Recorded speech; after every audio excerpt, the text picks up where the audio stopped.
লস্কর লেনের যারা বাসিন্দা এখানে এর সর্বাঙ্গীন উন্নয়নের জন্য দর্শক ক্লাব ছাড়াও আমাদের একটা উল্লাসকর দত্ত লেন ডেভেলপমেন্ট কমিটি বলে একটা কমিটি আছে। এই কমিটির এই স্থানেই দুর্গাপুজোতে দশমীর দিন যে ঘটনাটা ঘটেছে, তাই আমরা এ ব্যাপারে কিছু কথা বলতে চাই।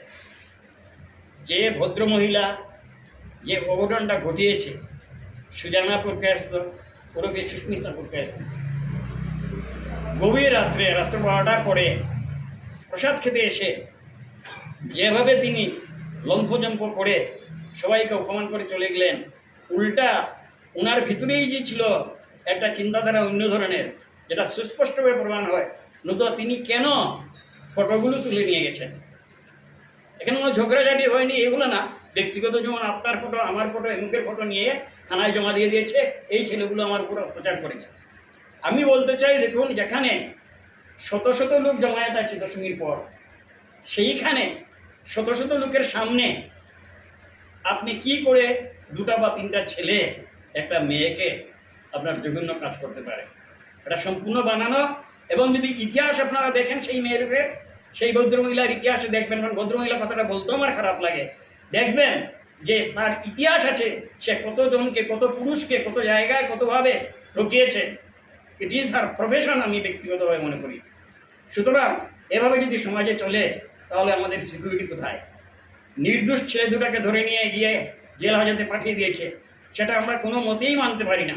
এবং এ ব্যাপারে এই উত্তর পূর্বাঞ্চল নয়, আমি আগেও বলেছি, সমগ্র ভারত তথা আন্তর্জাতিক স্থলে যে একটি সংস্থা আছে এখানে, দর্শক ক্লাব, তারাও গতকাল প্রেসমিট করেছে, সবাইকে কথাটা জানিয়ে দিয়েছে। আগেও তারা বলেছেন, এই ক্লাবের কর্ণধার, যে আমরা অনেকেই হয়তো ক্লাবের সদস্য নই, কিন্তু এই পাড়ার লোক বা আশেপাশের লোক আমরা সবাই জানি এখানকার মানুষ কেমন। সেই দিনকার ঘটনাটা সম্পূর্ণভাবে ভিত্তিহীন। সুতরাং যে ভদ্রমহিলার কথার উপরে উইদাউট এনি ইনভেস্টিগেশন হয়তো মহিলা সংক্রান্ত ব্যাপার বলে পুলিশ পটাপট ধরে নিয়ে গেছে, সেটা আমরা মেনে নিতে পারি না। যাই হোক, আমরা ধন্যবাদ জানাই। ঠিক একইভাবে দেরিতে হলো সেই ভদ্রমহিলাকে, যিনি অপরাধী, ওনাকে, ওনার ভাইকেও পুলিশ ধরে নিয়েছে।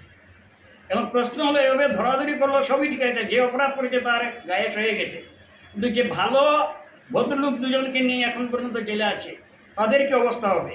তারা কেন বিনা কারণে শাস্তি পাচ্ছে? সেটা আমরা কোনো মতেই মেনে নিতে পারি না।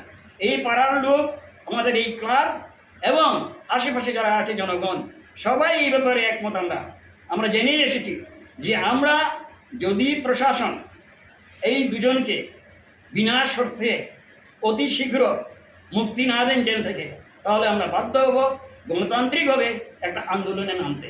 এবং আন্দোলনটা আমরা ইমিডিয়েটলি শুরু করব। তার আগে আমরা প্রশাসনের সঙ্গে একটু আলাপ করে নেব, যে আপনাদের কাছে অনুরোধ, আমরা আগেও জানিয়েছি, এখনও বলছি, যে তাদেরকে আপনারা বিনা শর্তে ছেড়ে দিন। যিকোনো খবৰৰ বাবে যোগাযোগ কৰক 7099017330 লগতে 7099017110 নম্বৰত।